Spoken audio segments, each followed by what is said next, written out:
Hello, I'm Daniela. Welcome to the final video in the Stitch With Me Barn Owl workshop. Now, if you've made it this far, congratulations. Today's video is a short one. We're just going to do some final details to really make our piece pop. And you can, of course, stop at any time. You don't have to use all the details that I show you. In today's video, we're going to do some highlights on the eyes and add a few other final details. And at the very end of the video, I'll just show a few variations using the same techniques, but varying the size and some of the shapes that we use. So let's get right into it. So I've completed all the stitches on my face and I have a lot of texture there. What I want to do now is start creating definition. So I'm going to take my medium brown thread, and I've threaded it here, and I'm going to create random stitches from about the eye all the way around the nose here, the beak. Now when I do my stitches around the eye, I'm going to just do small stitches following the direction of the previous stitches. And I'm just going to do one or two coming from the eye leading to the nose, to the beak here. And then when I get to the beak, I'm going to create a stitch right on the side of it, just above where it is at its widest point. So I have my first stitch here. And then I'm just going to create stitches following the shape of that beak right down. And I'm not stitching through the fabric of the beak, I'm stitching right through the fabric on the background. And I'm skipping a little space because I'm going to come back and fill in that space. But my first intention is to stitch just the perimeter of that beak. And again, I'm leaving a little gap in between stitches because I'll come back and fill those in. I just want to do straight stitches right now.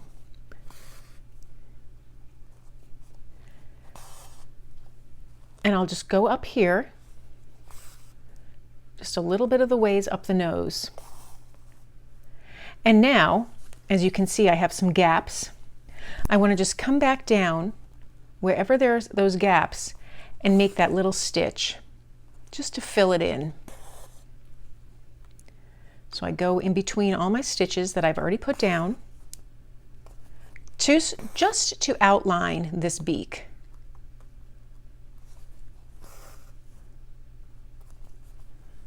Now I might be stitching over some existing stitches, and that's okay.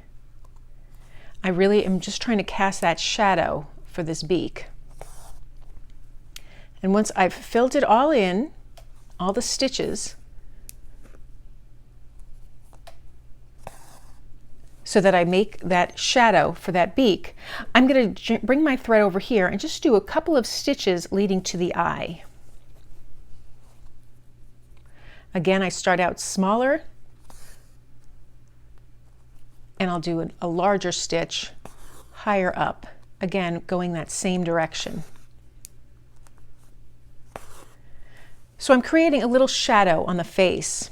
I want to add a few more stitches around the eye with this color, and again they have to follow the direction of those previous stitches. So I'm going to bring that stitch up. Maybe I'll do 3 around this eye. My goal here is just to give a little bit of a framework. As we spoke about earlier, this darker color really creates something that attracts the eye to see. So I'll do the same thing on this side. I'll bring my stitch down. So then on this side, I'm going to bring my stitch up approximately parallel to where we have this stitch. And then I'll add 2 more stitches.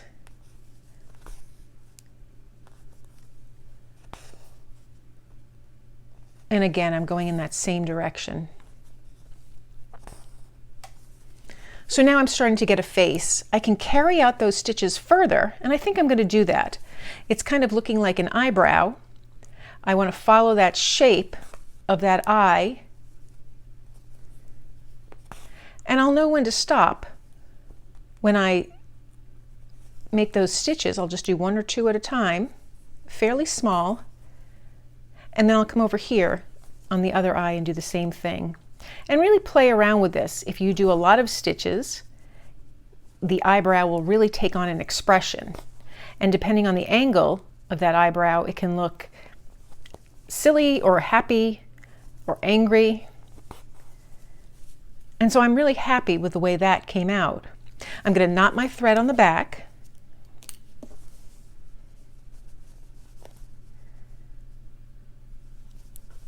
And now I want to move on to the eye.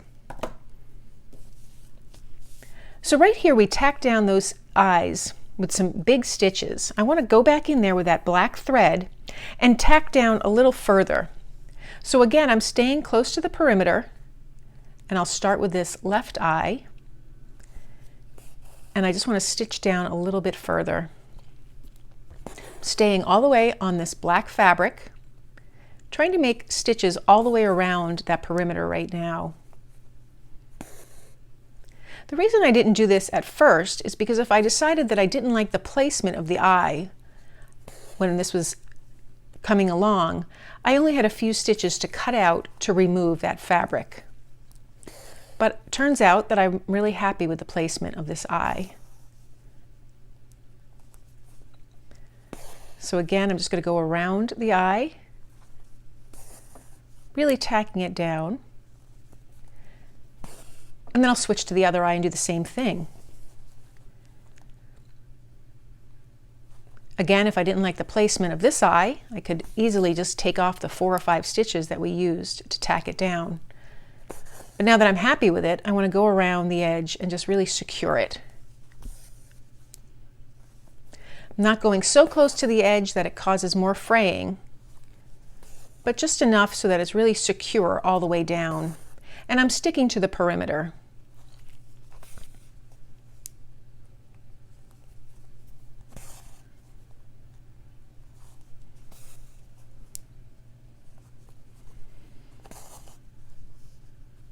Do one more stitch.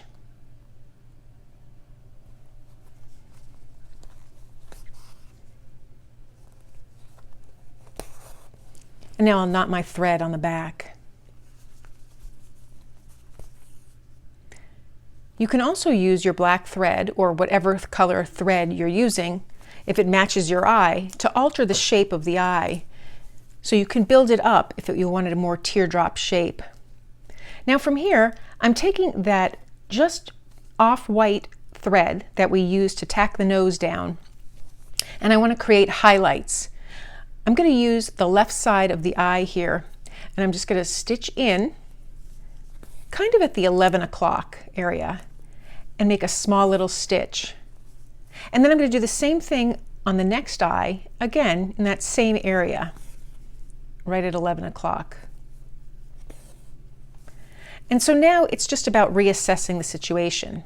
I can see that I didn't make my stitch long enough, so I'm just going to remove that stitch by coming in with the needle and just gently pulling it out.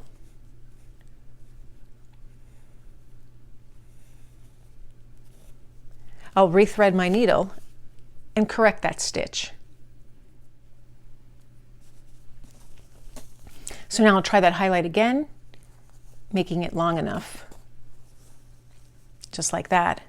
Now while I have this color down, which happens to match my nose, I want to come over here at the top of the nose and add a few stitches that connect the top of the nose, the fabric there, to the fabric on the background. So I'll just do a few stitches vertically, maybe just 3.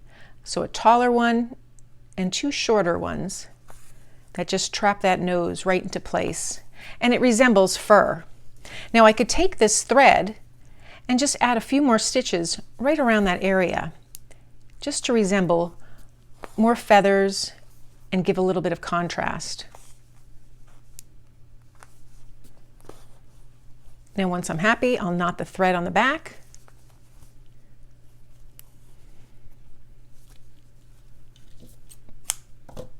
Snip my thread and then reassess. So I'm really pleased with the way this came out. I have a little border on the top that I can trim it down to use it as I want, maybe in the center of a pillow or on a fabric page. At this point, you can really decide if you want to add more stitches, you want to add more highlights, or more shadows, and it's really up to you. But I'm very pleased with the way this barn owl has come out. So here's the owl that we stitched in our 5 sessions during this workshop. Here's a variation on that same owl using that same technique, but I didn't use fabric for underneath the face. I just used stitching. I made the forehead a little shorter, but it's a different effect. The colors are slightly different. This one's just a little bit darker. So you can play around with the effects that you get. These eyes are perfectly round, and these aren't. I also stitched a very tiny little owl here, and I incorporated some pink and some blue just for a pop of whimsy and unexpected color. And I really like the way this looks. Now, I didn't use fabric for the eyes or for the beak. I just stitched them. So that created a little variation from what you see here. So that's how I create the barn owl.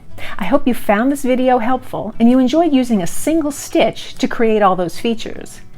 You're always welcome to alter any of the techniques to suit you and the way that you enjoy it, and that's the beauty of slow stitching. If you've enjoyed this video, please give it a thumbs up and be sure to subscribe. And if you have ideas for other workshops, or if you liked the long workshop format, please comment down below and let me know. Your feedback is really invaluable. Thanks again for joining me.